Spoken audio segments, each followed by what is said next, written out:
بسم اللہ الرحمن الرحیم۔ حضرت ابو ہریرہ رضی اللہ تعالیٰ عنہ سے روایت ہے، رسول اللہ صلی اللہ علیہ وسلم نے ارشاد فرمایا، اس شخص کی نماز اللہ کے یہاں مقبول نہیں ہوتی جس کے ماں باپ اس سے ناراض ہوں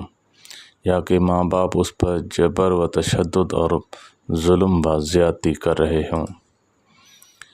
حضرت ابو ہریرہ رضی اللہ تعالیٰ عنہ سے روایت ہے، نبی کریم صلی اللہ علیہ وسلم نے ارشاد فرمایا، جس مسلمان کے 3 نابالغ بچے مر جائیں وہ جہنم میں نہیں جائے گا، اگر وہ چلا بھی جائے تو بس تھوڑی دیر کے لیے جائے گا جس سے اللہ تعالیٰ کی قسم پوری ہو جائے۔ حضرت عمرو بن شعیب عن ابیہا عن جدہ رضی اللہ تعالیٰ عنہ سے روایت ہے، نبی کریم صلی اللہ علیہ وسلم نے ارشاد فرمایا، جب بچے 7 سال کے ہو جائیں تو ان کو نماز پڑھنے کے لیے کہو، اور جب وہ 10 سال کے ہو جائیں تو نماز نہ پڑھنے پر ان کی پٹائی کرو اور ہر بچے کا بستر الگ کر دو۔ حضرت ابو سفیان رضی اللہ تعالیٰ عنہ کی بیوی نبی کریم صلی اللہ علیہ وسلم کے پاس آ کر کہنے لگی، اے اللہ کے رسول صلی اللہ علیہ وسلم، ابو سفیان بہت کنجوس آدمی ہے، وہ مجھے اتنا روپیہ پیسہ نہیں دیتے جس سے اور میری اور میرے بچوں کی جائز ضروریات پوری ہو جائیں،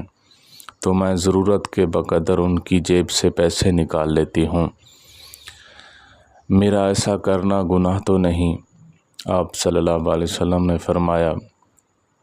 ضرورت کے لیے لینے میں کوئی حرج نہیں، ہاں اس سے زیادہ نہ ہو۔ حضرت ابو ہریرہ رضی اللہ تعالیٰ عنہ سے روایت ہے،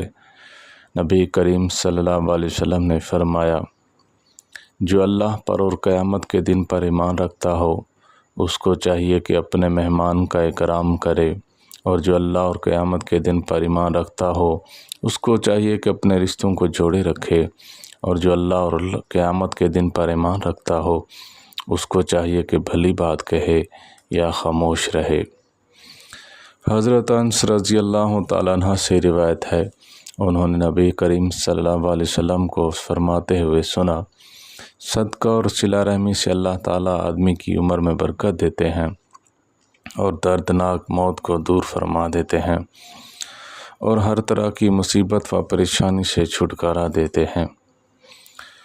رسول اللہ صلی اللہ علیہ وسلم کا ارشاد ہے کہ تم میں سب سے بہتر شخص وہ ہے جو اپنی بیوی کے لیے سب سے بہتر ہو، اور میں اپنی بیوی کے لیے سب سے بہتر ہوں۔ اللہ تعالی ہماری اس کاوش کو قبول فرمائے اور ہمیں دین کا علم سیکھنے اور سکھانے اور سمجھنے کی توفیق عطا فرمائے اور آگے پھیلانے کی توفیق عطا فرمائے۔ اللہ تعالی ہمارے والدین اور تمام مسلمانوں کی مغفرت فرمائے اور ہماری اولاد کو نیک اور صالح بنائے، آمین بجاہ النبی الکریم۔